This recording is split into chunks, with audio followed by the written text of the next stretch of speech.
Ο κόσμος όλος λοιπόν από τη Γιάννα Βασιλείου και την έχουμε εδώ κοντά μας. Καλησπέρα. Καλησπέρα και ακόμη μια φορά. Σε ευχαριστώ πολύ που με έχεις στην παρέα σου. Τι κάνεις, βλέπω ετοιμάζεις πραγματάκια. Ήταν έτσι λίγο έντονες αυτές οι μέρες. Η κυκλοφορία καινούριου τραγουδιού. Αύριο έχουμε το live μας στη Σφίγγα.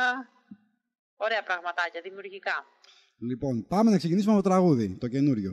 Θέλω να μου πεις. Όποιος θέλει βρίσκει χρόνο τελικά. Δεν είναι πολύ εύστοχος ο στίχος της Ελένης, της Γιαννατσούλια. Ναι, πιστεύω ότι όποιος θέλει πραγματικά βρίσκει χρόνο και όπως συνεχίζει και λέει, κάνει αν θέλει θαύματα.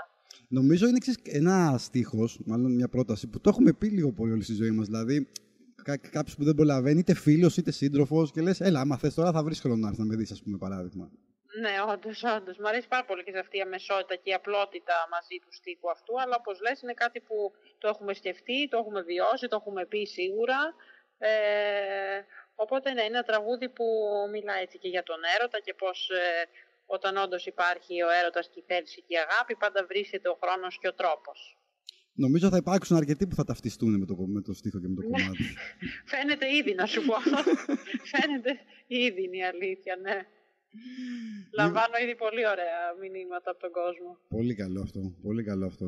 Και θα έχουμε την ευκαιρία να το ακούσουμε αύριο στη Σφίγγα, έτσι, αυτό το τραγούδι. Πρώτη φορά αύριο ζωντανά, πριν λίγο γύρισα έτσι από την πρόβα μας, που και εγώ πρώτη φορά λοιπόν το άκουσα το τραγούδι αυτό ζωντανά από την ορχήστρα μου.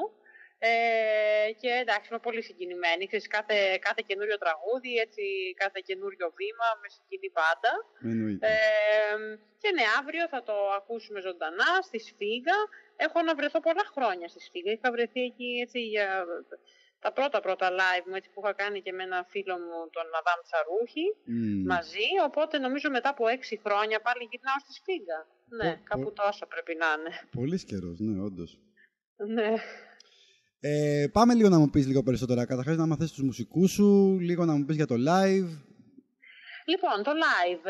Επιμένω και έχω μόνο ελληνικά τραγούδια σε αυτό το live από μεγάλη γκάμα ελληνικού ρεπερτορίου. Δηλαδή και πολλές εποχές, ίσως θα το πω έτσι, της ελληνικής μουσικής, σε πιο παλιά λαϊκά κομμάτια και κάποια πιο σύγχρονα. Θα παιχτούν όλα αυτά από 7 υπέροχους μουσικούς. Και έχω μαζί μου αυτή τη φορά, θα μου κάνει το opening act και θα πούμε και μαζί 2-3 τραγούδια, μια κοπέλα που τώρα ξεκινάει στο τραγούδι, Αναστασία Ιανδρίκου, με πολύ γλυκιά κοπέλα και υπέροχη φωνή. Μ' αρέσει κάθε φορά έτσι να κάνουμε έτσι μικρές εκπλήξεις, ας πούμε, για τον κόσμο. Αλλά πάντα και εγώ χαίρομαι πολύ μέσα από μια συνεργασία. Αυτό νομίζω έχει το νόημα στη μουσική. Ναι, σίγουρα. Τώρα θέλω να σε ρωτήσω. Θα σου κάνω έτσι μια ωραία ερώτηση. Θέλω να μου πεις τι προτιμάς, Ηρώδειο, Καλιμάρμαρο ή το Albert Hall? Πού το βρήκες αυτό, πες μου, πού τις βρήκες όλες αυτές τις πληροφορίες? Ηρώδειο, Καλιμάρμαρο, Albert Hall. Όντως ωραία ερώτηση. Κοίταξε να δεις, νομίζω ότι το Ηρώδειο έχει κάτι πολύ επιβλητικό και ζεστό μαζί, μια αγκαλιά. Στο Καλιμάρμαρο επίσης είχα περάσει πολύ ωραία. Και εντάξει, όταν ήταν πόσος, 60.000 κόσμος όταν είχα τραγουδήσει εκεί. Είναι κάτι το οποίο και επίσης είναι πολύ σπάνιο να το βιώσει ένας καλλιτέχνης. Στο Royal Albert Hall θυμάμαι απλά, είχα τόση ταραχή γιατί ήμουν πολύ πολύ μικρότερη και θυμάμαι απλά να βλέπω μια μαυρίλα μπροστά μου, οπότε δεν μπορώ να σου πω περισσότερα για εκεί. Αλλά νομίζω ότι η τελευταία μου φορά στο Ηρώδειο, που ήταν το Ηρώδειο του Κώστα Χατζή, που βρέθηκα στο πλάι του, νομίζω είναι η κορυφαία μου από αυτά που με ρώτησες. Νομίζω και εγώ είναι αυτό που είπες, ότι είναι πιο επιβλητικό το Ηρώδειο και μόνο στο είναι άκουσμα. Επιβλητικό η ιστορία του και πραγματικά νιώθεις ότι είναι πολύ ζεστή η αγκαλιά του κόσμου, όπως είναι έτσι το θέατρο αυτό. Όντως. Μιας και λέμε έτσι για live, θέλω να θυμηθείς κάτι, μια στιγμή, αυτό που σου έρχεται πρώτα στο μυαλό, από έτσι μια ζωντανή εμφάνιση. Καλή ή κακή θες τώρα? Εσύ ό,τι θέλει, ό,τι σου έρχεται στο μυαλό. Κοίτα, τώρα μου ήρθε μια αστεία στιγμή. που δεν είναι πολύ καλή δηλαδή. Τώρα θυμήθηκα, μια και πήγαμε έτσι και στα πιο παλιά μου live. Κοίταξε, έχουν υπάρξει πάντα οι παροδίες, τα αστεία σκηνικά, ξέρεις. Τώρα μου ήρθε που πιάστηκε το τακούνι μου μέσα στο τούλι και προσπαθούσα να μην το καταλάβει ο κόσμος, γιατί ήμουν μέσω μιας παράστασης, όχι ενός live. Γίνονται διάφορα πάνω στη σκηνή. Μου εξφεντονίστηκε ένα δαχτυλίδι, ας πούμε, πρόσφατα. Κάπου στον κόσμο. Δεν ξέρω πού βρέθηκε, πού πήγε τελικά. Το ψάξαμε τελικά μετά. Ήταν λίγο δύσκολο να βρεθεί πολύ ο κόσμος. Εντάξει, ζούμε ωραία πράγματα. Αυτό είναι και το ωραίο του live, έτσι. Δηλαδή το να, ξέρεις, μ' αρέσει το να συμβαίνουν διάφορα. Είναι ζωντανό πράγμα, πώς θα γίνει. Ναι, σωστά, σωστά. Ένα αγαπημένο σου τραγούδι έτσι που σου αρέσει να το ερμηνεύεις live? Θα σου πω, σήμερα στην πρόβα ευχαριστήθηκα πάρα πολύ το «Τώρα τι τρέμεις, γιατί λυπάσαι» του Χατζή που το έχω βάλει στο πρόγραμμα. Πολύ το ευχαριστήθηκα σήμερα αυτό. Ωραία. Για πες μου τώρα, γιατί ξέρω την αγάπη σου για τα ζωάκια, τα σκυλάκια σου τι κάνουνε? Είναι φανταστικά. Τώρα έχω 2 υπέροχα σκυλάκια. Το Σκουντούφλι που είναι ο παππούλης μου. Έχει πάει τώρα 12 ετών. Και έχω και έναν τρελάκια μικρό. Μικρό σε ηλικία, αλλά τεράστιο 75 κιλά. Είναι ένας μογλωσσός, ο Principal. 75, Ναι, και τα δικά μου κιλά περνάει. Είναι ένας αγαθός γίγαντας, όπως το λέω. Ισχύει. Ωραία. Λοιπόν, πάμε πάλι λίγο να επιστρέψουμε, να μου πεις λίγο για το καινούριο τραγούδι. Λοιπόν, όποιος θέλει βρίσκει χρόνο. Μου είπες... Στίχη Ελένη Γιαννατσούλια. Μουσική Γιώργος Κακοσέος. Αυτό το παιδί πραγματικά είναι πολύ ταλαντούχο. Τον έχω γνωρίσει κυρίως ως λαϊκό τραγουδιστή μέχρι στιγμής, αλλά είναι και ένας πολύ ταλαντούχος δημιουργός. Πιστεύω ότι έχει πάρα πολλά ακόμα να δώσει στο ελληνικό τραγούδι. Το άκουσα πρώτα το τραγούδι αυτό με τη φωνή του Γιώργου και την κιθάρα του. Το αγάπησα αμέσως. Το γράψανε με την Ελένη σκεπτόμενη εμένα. Οπότε ξέρεις, είναι όλο πολύ, πολύ, πολύ όμορφο και συγκινητικό.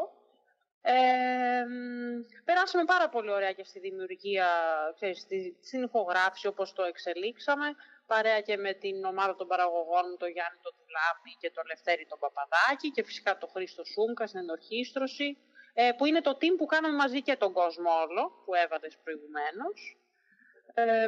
Ήθελα να σε ρωτήσω και γι' αυτό, γιατί βλέπω μουσική εκεί Κώστας Λογοθετίδης, που είναι από τους αγαπημένους μου, από τους εκείνους και εκείνους. Λοιπόν, ξέρεις τώρα τι θυμήθηκα, τώρα που ανέφερες τον Κώστα Λογοθετίδη. Είχα έρθει κάποια στιγμή σε εκπομπή σου, τα είχαμε πει και από κοντά. Ναι. Θυμάσαι, πριν κάποια χρόνια. Λίγο πριν τον COVID, νομίζω, αν δεν κάνω λάθος. Μπράβο. Στο στούντιο εκεί, σε σένα, είχα γνωρίσει τους εκείνους και εκείνους από κοντά πρώτη φορά. Πού το θυμήθηκα τώρα, είδες, φύγες πίσω. Ναι. Δεν θυμάμαι αν τους είχες εσύ στην εκπομπή, ήταν σε διπλανό στούντιο, κάτι, πάντως εκεί πρωτογνωριστήκαμε από κοντά. Η αλήθεια είναι ότι τους έχω φέρει αρκετές φορές, είναι από τους αγαπημένους μου, και ο Νίκος και ο Κώστας. Ναι. Μάλιστα. Πάμε τώρα, λοιπόν, να θυμίσουμε αύριο Σφίγγα. Αύριο Σφίγγα, ξεκινάμε στις 10. Αμιγώς και ευγενώς ελληνικά και λαϊκά, που λέω. Ωραία. Για πάμε τώρα να μου πεις, επειδή ξέρεις, γενικά είσαι ρε παιδί μου και ερμηνεύτρια και συνθέτρια και στιχουργός, τι σου αρέσει πιο πολύ εσένα, τι σε εκφράζει περισσότερο? Είναι πάντα πυρήνας μου ήταν το τραγούδι, σε ό,τι έκανα, ό,τι σπούδασα, όπως προχώρησα. Και έχω πολύ ανάγκη όλο αυτό το διάστημα να είμαι πρώτα ερμηνεύτρια. Φυσικά, ξέρεις, και οι άλλες μου ιδιότητες υπάρχουν μαζί μου, δηλαδή τις κουβαλάω με πολύ αγάπη. Αλλά δεν μου είναι απαραίτητο αυτή τη στιγμή ότι ξέρεις, ένα τραγούδι πρέπει να το έχω γράψει εγώ. Όχι, γιατί όπως σου είπα, το όποιος θέλει βρίσκει χρόνο, γράφτηκε για μένα, το έχω αγαπήσει πραγματικά σαν να βγήκε από τη δική μου την καρδούλα.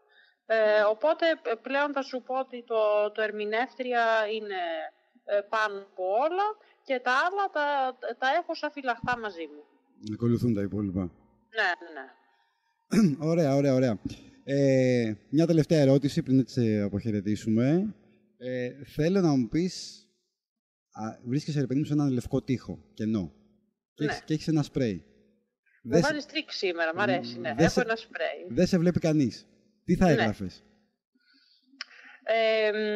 Τώρα μπορεί να σου φανεί ότι θα σου το πω αυτό τύπο για να προωθήσω το καινούριο τραγούδι, αλλά πραγματικά θέλω να γράψω σε πανό μεγάλο «Όποιος θέλει βρίσκει χρόνο». Αλήθεια, το οραματίζομαι αυτές τις μέρες πάρα πολύ έντονα, οπότε είναι και το πρώτο που μου ήρθε στο μυαλό τώρα που μου το είπες αυτό. Εντάξει, όχι, δεν είναι marketing, δεν το προωθούμε, εντάξει, έχει πολλές ερμηνείες. Αλήθεια σου λέω, το οραματίζομαι, το έχω μέρες αυτό, έτσι έχω στο μυαλό μου μέρες έτσι ένα πανό που να γράφει με μεγάλα κεφαλαία γράμματα «Όποιος θέλει βρίσκει χρόνο», κάνει αν θέλει θαύματα. Άρα όποιος μας ακούει που θα έρθει αύριο στο live μπορεί να σκάσει με ένα πανό «Όποιος θέλει βρίσκει χρόνο». Φαντάζεσαι, θα γεμίσουμε, θα το κρεμάσουμε στη σπίγα. Είναι μια ανοιχτή πρόταση, αν κάποιος θέλει να έρθει με πανό. Ναι, πραγματικά και σε αυτό που λέμε πολλές φορές που σου λένε ότι δεν έχει, δεν μπορώ, δεν θέλω, έχει. Όντως είναι έτσι. Θεωρώ ότι έχουμε τη δύναμη, αν υπάρχει θέληση, πραγματικά να γυρίσουμε τούμπα τον κόσμο που λέμε. Ακριβώς. Ωραία. Να σας ευχαριστούμε πάρα πολύ. Και εγώ ευχαριστώ πάρα πολύ. Λοιπόν, πάμε να ακούσουμε το «Όποιος θέλει βρίσκει χρόνο». Έτσι. Σε ευχαριστώ. Καλό βράδυ σε όλους. Επίσης, να είσαι καλά.